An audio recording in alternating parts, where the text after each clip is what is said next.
Call to order the Village of Gurnee Board Meeting of November 23rd, 2020. Andy, could you please take the roll call? Garner. O'Brien. Aye. Thomas. Are here. Are here. Hood. Here. Thorstensen. Here. Ross. Here. 5 present, 1 absent. I'll stand with me for the Pledge of Allegiance. I pledge allegiance to the flag of the United States of America and to the republic for which it stands, one nation, under God, indivisible, with liberty and justice for all.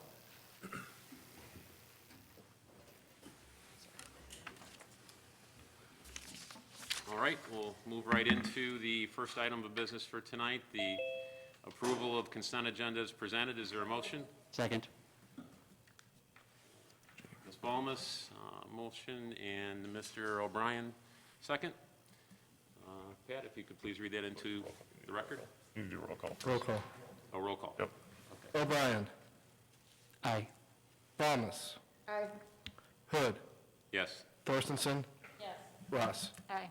5 aye. Item number 1, approval of the minutes of the November 9th, 2020 Village Board meeting. Item number 2, approval of bid award for fuel purchase to low bidder Petroleum Traders Corporation at a supplier discount price of minus 0.0528 cents per gallon for unleaded gasoline and a supplier markup price of 0.0154 cents per gallon for biodiesel fuel. Item number 3, approval of payroll for period ending November 6, 2020 in the amount of $1,023,998.58. Item number 4, approval of bills for period ending November 23, 2020 in the amount of $1,014,073.26. Is there a motion to approve? So moved. Second. Motion by Trustee O'Brien, second by Trustee Ross. A roll call, please. O'Brien. Aye. Thomas. Aye. Hood. Yes. Thorstensen. Yes. Ross. Aye. 5 aye. And Pat, any petitions or communications? Not tonight. And for the reports for tonight, our first report is from Finance Director Brian Gosnell for COVID-19 financial update number 10. Brian? Thank you. Looking at the report, this is 6 months into the year, so as of October 31st. Not really anything has changed on this slide. However, there is some fairly big changes with expected duration here. As you're probably aware, on Friday, we went into Tier 3 mitigation plan, the governor's orders here, and that fairly significantly restricts some of our retail base here. Restaurants can just do outdoor service, pickup and delivery. Capacity on the retail side is limited to 25%, 50% for grocery. I'm just hitting a couple of these things here. There's obviously many more restrictions that they put out there, but these are the biggest impact to us. And then a pause on indoor recreational activities. Talk a little bit more about each one of those as we go through the revenues here. On the good news side, there was some movement on vaccines. I think as of today, we have 3 now that are waiting FDA emergency use authorization, or have submitted for it anyway. So the word is that there could be the first vaccines about mid-December, which is positive. So hopefully that rolls out fairly quickly. Status of the big 3, Six Flags is still moving forward with their Holiday in the Park Lights event. They are under the 25% restriction, but the park is so massive that that's not going to be an issue for them. Gurnee Mills is still open with the capacity limits. They've taken a couple steps. And then Great Wolf Lodge closed. They could not operate the indoor water park, so they closed the hotel for at least until mid-December, or when the mitigation steps are done. General fund revenues through the first 6 months. Last year, just over almost 23.2 million. This year, 18.6, down 4.5 million, or about 20%. Projection here on the year, even after the mitigation steps, I went through and updated some things we'll talk about in a little bit. We're still at that 10 million or 25%. The mix is a little different. Big Four will have a little bit bigger share of 9.5 million. That was 9 million before. And then some of the other revenue streams that we'll talk about have actually performed better in the first 6 months, so it kind of evens it out.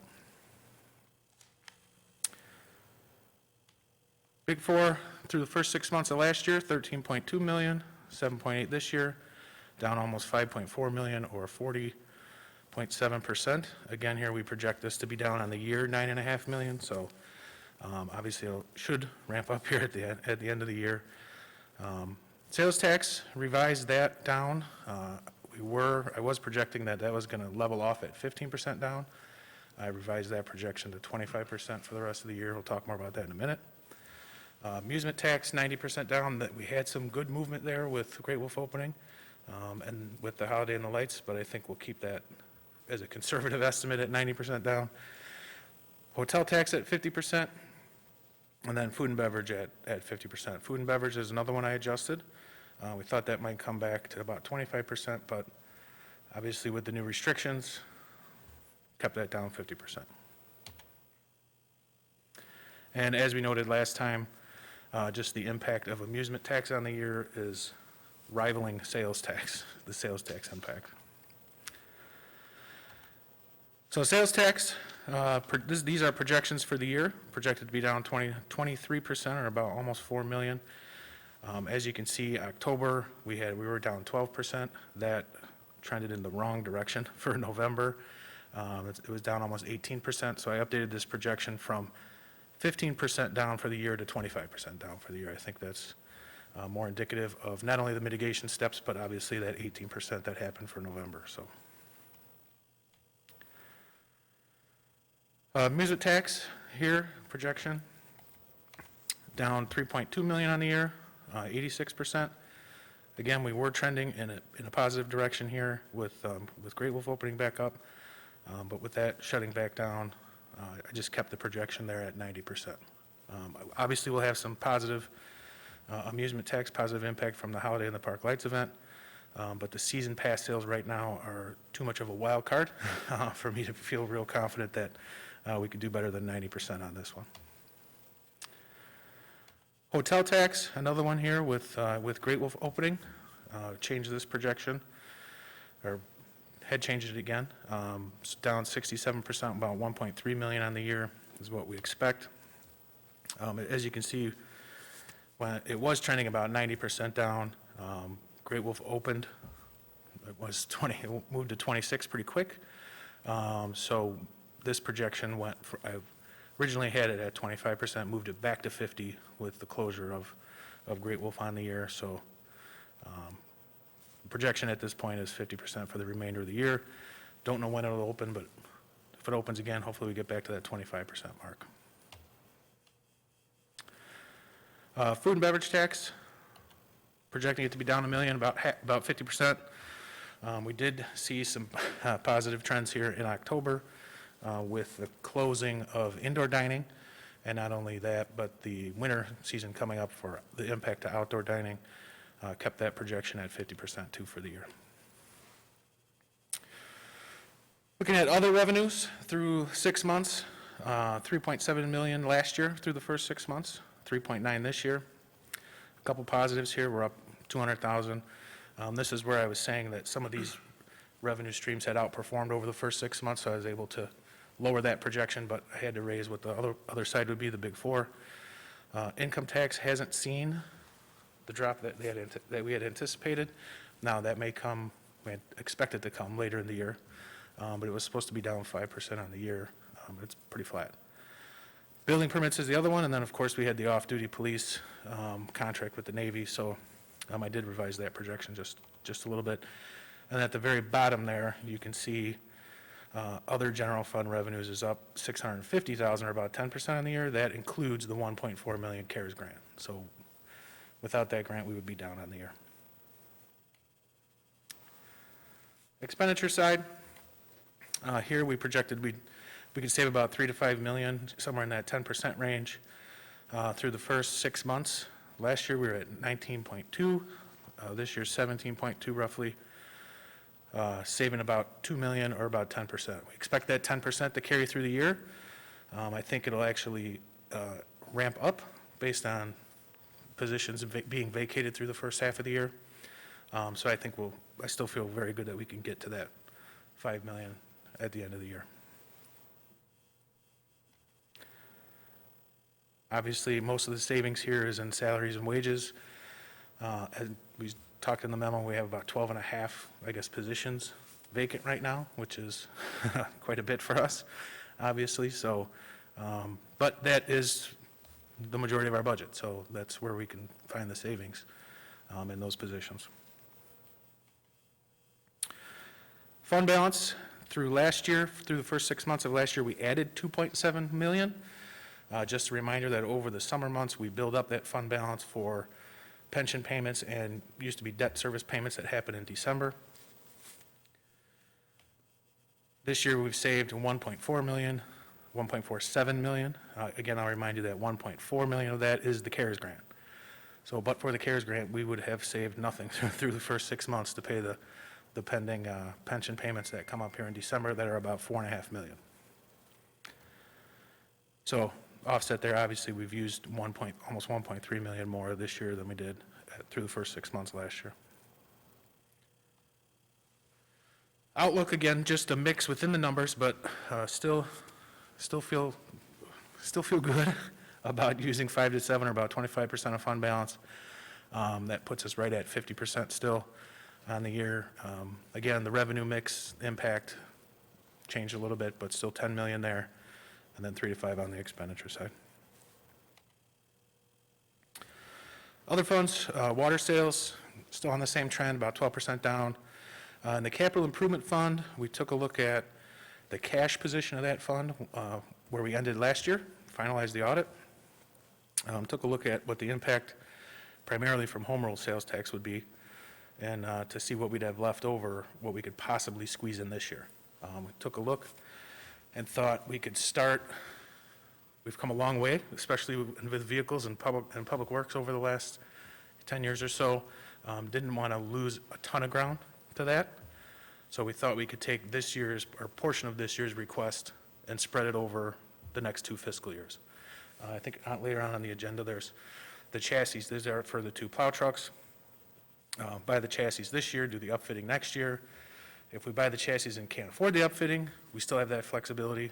Hopefully we don't get to a situation like that, but still buying ourselves a little time for spreading that purchase out.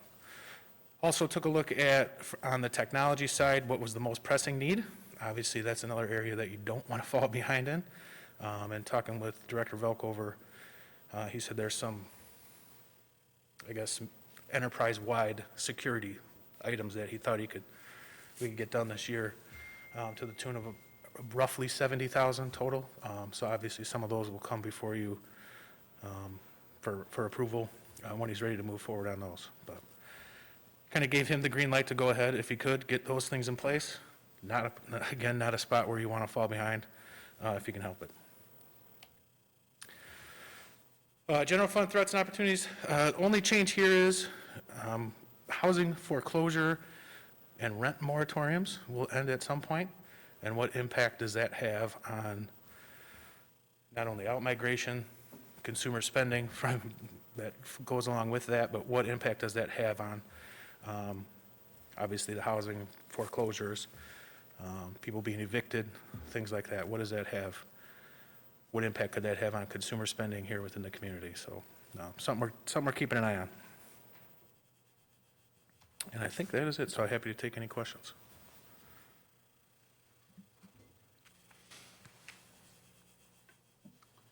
Trustee Thorstensen?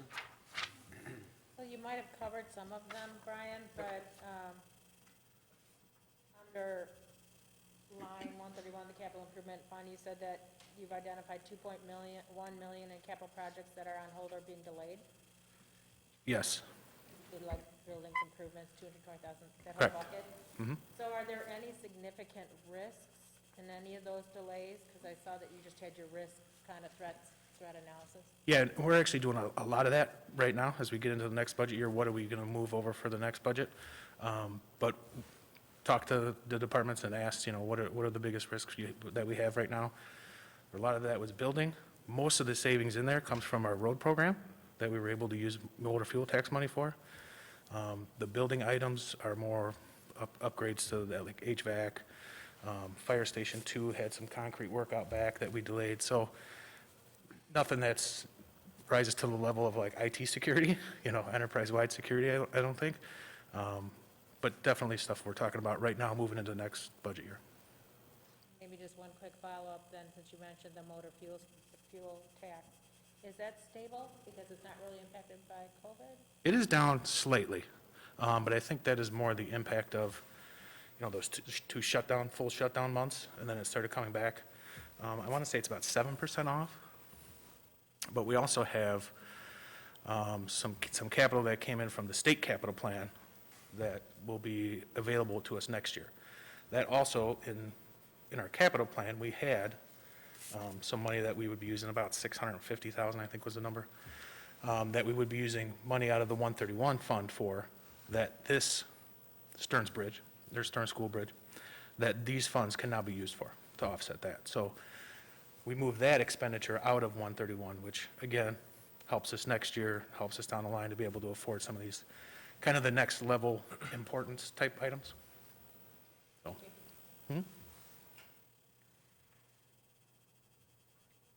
So, Any other questions? Oh, trustee Balmas? so knowing that we're not replacing some of the staff and that, where are the risk factors in that? I mean, is it in police personnel? Is it in public works? I mean, when it comes to like snow plowing, how impacted is that going to make us as far as providing the services? Yeah, Public Works right now only has one vacancy. I'm sorry? Public Works only has one vacancy, that is someone that's in a truck during the plowing season.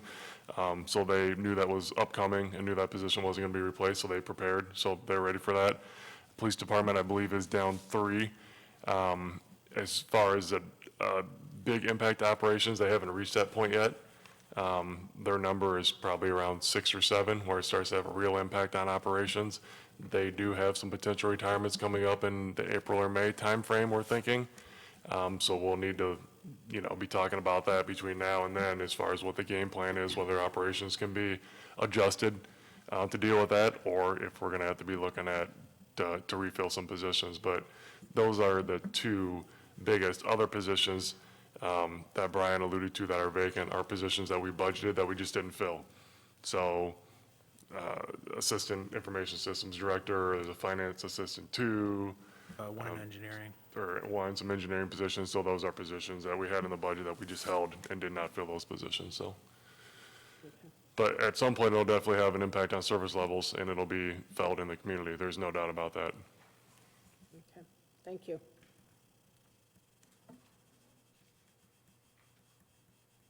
No other questions? Thanks, Brian. Appreciate it. Chief Kavanaugh, you're up next for Fire Station number 3, update number 3. Welcome. Tonight I actually came with pictures. Last time I promised pictures, so we're going to do a quick update of how we've gotten to where we're at today. Not a lot of change from where we were during the last update as far as where we're at. We're still in the masonry overall, but it'd be interesting at least to see the photos, how we've gotten to this point. So just a reminder, this is what we started with just over 2 months ago. There was just nice open green area there that we had purchased.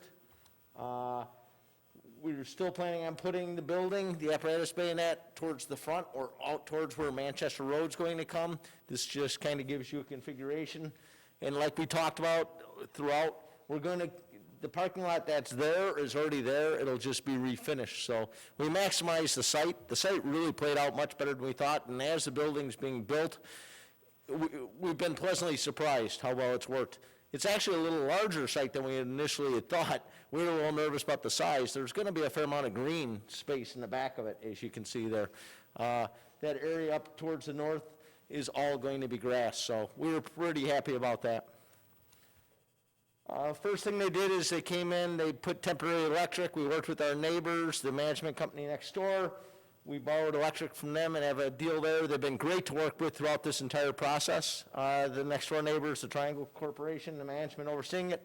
They put a construction trailer in here. This will get them through the winter and the summer, heat and air conditioning in there. We go out to the site every 2 weeks. Our team here, David, Pat, myself, Jody, and then Chris Velkover joins us from time to time. We actually have a meeting tomorrow morning at 9 a.m., so every other Tuesday we meet, and they're very informative. This is going to give us a spot tomorrow when it's raining. So they went ahead and dug. We talked about the soil. The soil was in good shape, so we went ahead and put the footings in. They went all the way around here. The nice part about using this, the project manager, along with the architect, is we have 2 sets of eyes plus testing companies that are coming in, always testing to make sure everything's meeting all the specifications. And then it's also been great to have David on site, to have your own engineer showing up out there as part of your team. You get instant answers, and the questions are being asked that we want at these levels of construction, so. The footing walls or knee walls went up next. This is actually what the cinder block and brick will ride on. Ultimately, as these, extend up, then the steel trusses will go across. While this is going on, and they backfilled with gravel, all the underground plumbing work has been put in place now. They'll wait until the building's constructed, then they'll actually come in and pour the concrete floor within there. But at this point, all the underground plumbing's in place. They're getting ready to tap the actual water service and sewer service down the line. In fact, our planning people just went through and they updated some of the sanitary sewer lines there, and they made sure their basins and everything were to our specifications. They actually had them a little oversized. Neil, one of his last actions before his retirement was he caught that and got us the savings out of that. So we appreciate the team we have in-house. The masonry walls, this is the big one. If you're driving down Milwaukee Avenue, you'll see they're up about 2 stories. Tomorrow, we're going to be discussing this, but they're actually going to be coming in, and on top of this section right here, they're going to be putting precast concrete, which will be the ceiling of one area and the floor of the mezzanine for storage area. So this will all come in on a large truck. They'll have about 12 loads. They'll set these up on top of here, and they're hoping, we thought it might happen tomorrow while we were out at our meeting. I'm not sure that's going to happen anymore. I'm looking at Heather. She's in charge of the weather now that Tom's gone, and she's saying no to me. So it's probably not going to happen. And then, just as a reminder, this is what this is all going to turn into at some point. That's still the rendition. That's what we're working towards. So things are going smooth. We're definitely on our timeline.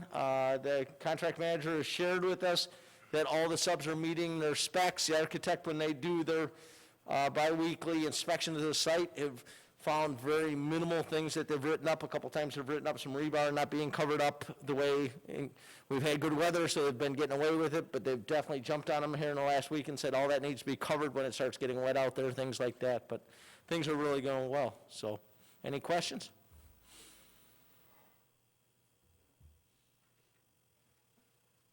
There being none, Chief, good job.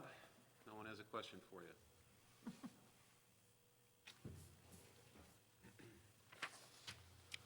All right, so we'll move on to, no old business, is that right, Pat? Correct. On to new business. Number 1, approval of ordinance 2020-65, 65? granting a special use permit pursuant to the Gurnee zoning ordinance for 6415 Route 132, Raising Canes. Sure. So I will walk you through a memo from our associate planner, Claire Gable, and then obviously we have Dave Ziegler here, and then the Raising Cane representatives are joining us via Zoom. So memo from Claire, Raising Canes is looking to purchase a former Boston Market site, looking to tear down that building and construct about a 3,300 square foot Raising Cane restaurant with a double drive-through.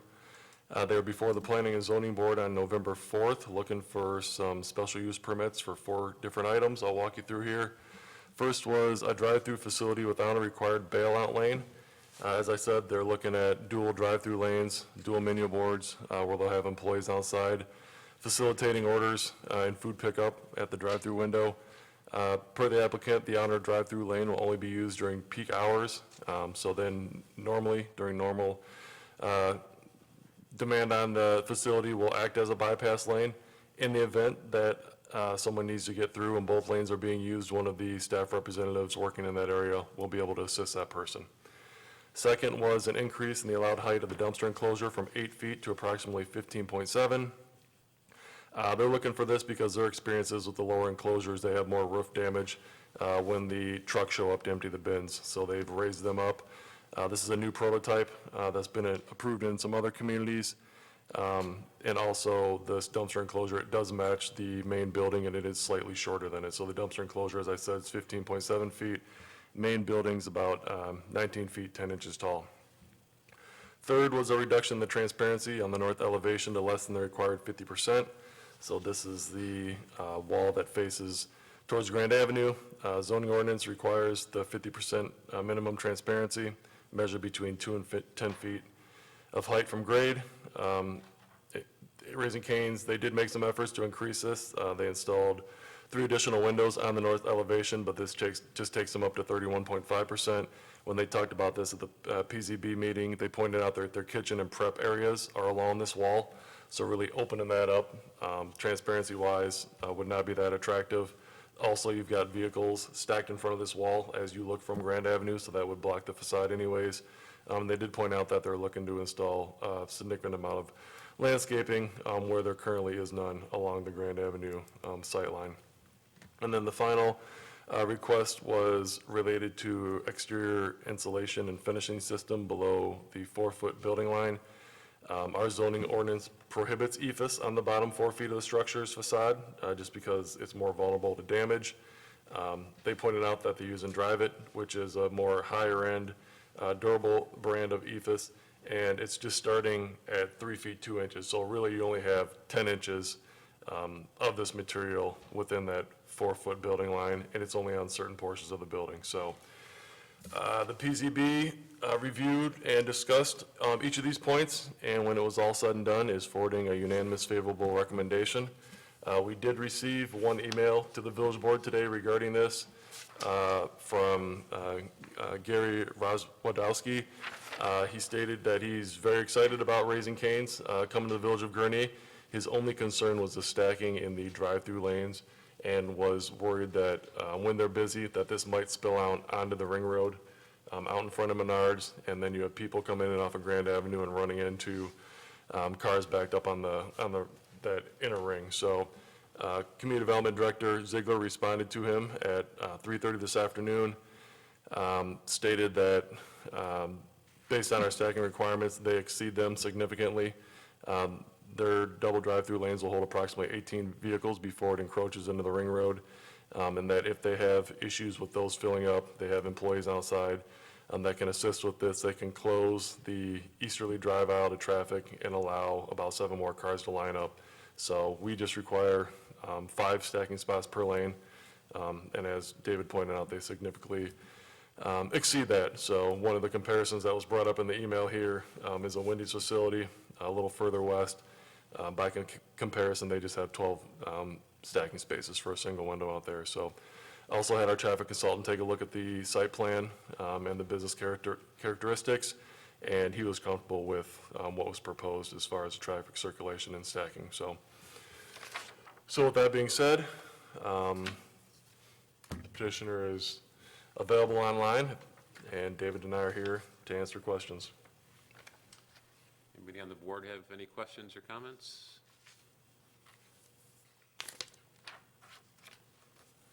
I'll make a motion to approve. Second. Trustee Balmas, motion. Trustee O'Brien, second. Any discussion? There being none, roll call, please. O'Brien. Aye. Balmas. Aye. Hood. Yes. Thorstensen. Yes. Ross. Aye.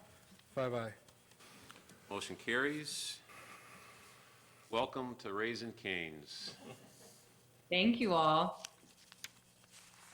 All right, number 2, approval of Public Works Department request to purchase 2 Peterbilt 348 chassis from JX Peterbilt of Wadsworth, Illinois, at a cost of $217,129.58. Public Works Department's Units 264 and 272, Sourcewell Contract 081-716-PMC. Patrick. Sure. So I had a memo from our fleet administrator, Craig Lambrick, on this. Brian touched on it a little bit in his finance update. So we've sat on a lot of capital equipment and projects that were in the capital fund. We wanted to see how the year went. Now that we've got a better feel for where we're going to end up at, we've looked at some of the items that are a little higher priority. You remember early on in the year, we replaced squad cars, but that was really the only vehicles to date that have been replaced. So we took a look at the Public Works fleet and what they had in the budget. So 2 units were in the budget this year that were approved. Unit 264 is a 2005 10-yard truck. 272 is a 1999 5-yard.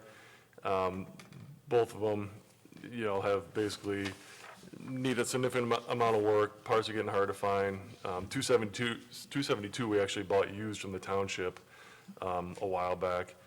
Craig provided some information as far as the operating cost per hour. These units are significantly more expensive to operate compared to the rest of the fleet, just based off their age. So every time we put them on the road, they're costing us a lot more than the rest of the fleet. We looked at the capital improvement fund. We like to have around $1 million in there for fund balance. So if we purchase these trucks and went forward with the IA security improvements that Chris has teed up and Brian mentioned, we would have around a little over $1 million left at the end of the year as far as fund balance. So we feel good from that perspective. The proposal from staff is to purchase the chassis this year. So typically we order the chassis right after we approve the budget in April, get those out to the upfitter and usually get them back. It seems like it's been later and later. So hope for December, then getting them back like January, February. So it's a pretty long process as far as getting those trucks back. If we purchase the chassis now, budgeted the upfitting and the upcoming budget, we'd be able to get in line earlier and then hopefully have those trucks back for snow season next year. So that's the proposal that staff has come up with. As Chair Hood read, the cost of the 2 trucks, just the chassis, is a little over $217,000. The upfitting costs are probably another $250,000 for both trucks. So as we're working to put the capital improvement fund together right now, we've plugged that in. We've had frank talks with Public Works that if we're able to swing the upfitting next year, that's about all you're going to be able to have for equipment in the capital budget, and they understand that and are perfectly fine with that. The couple other items that we had in this year, the Mini X and the loader, the smaller loader, something happens with the loader, we can rent one. The Mini X, they can get by a couple more years without. So these 2 trucks are really the priority. And once we get these 2 in place, we're in a pretty good spot where we won't be replacing as many per year, or there may be a year we could take off not replacing plow trucks. So we're almost to where we want to be.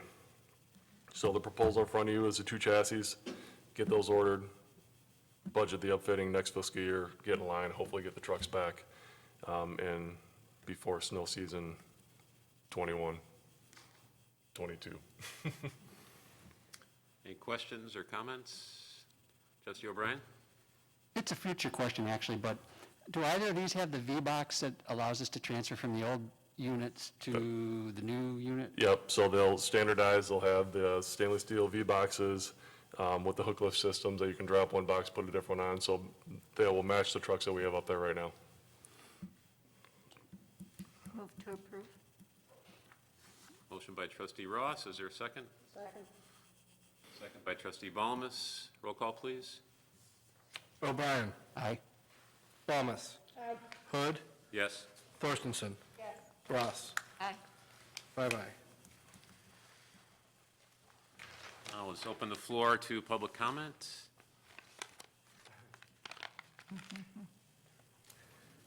There being none, is there a motion to? Second.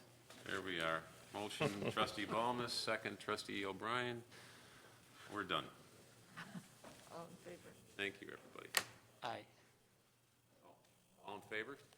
Say aye. Aye. There we go.